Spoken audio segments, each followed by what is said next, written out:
এখন একটা খেলার মাঠ থেকে আসলাম, উচারটেক, রনি চিনবে, আপনারা তো নাও চিনতে পারেন, আশকোনার পাশেই একটা উচারটেক একটা জায়গা আছে। সেখানে আমার ধারণা আমরা যেখানে একটা টুর্নামেন্ট করেছি, মানে আমাদের কর্মীরা করেছে Arafat Omar cocoa badminton tournament, সেই টুর্নামেন্টের ট্রফি দিয়ে আমি এখানে আসছি।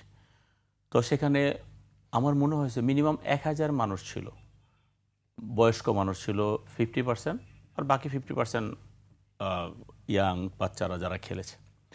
তো ওখানে কিন্তু সবার এক বাক্যে একটা কথা, এই যে আজকে আমরা ছোট্ট একটা জায়গায়, ধরেন হয়তো হাইয়েস্ট আমি যদি ভুল না করি 10 কাঠা জায়গা হবে, প্রাইভেট ল্যান্ড, ওখানে ওরা খেলার ব্যবস্থা করছে। তো সেখানে কিন্তু মানুষ হুমড়িকায় পড়ছে, দুই দিকে বিল্ডিং আছে।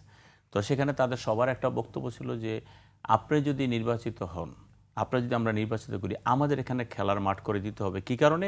এই যে আমাদের বাচ্চাগুলো বেড়ে উঠতে পারতেছে না।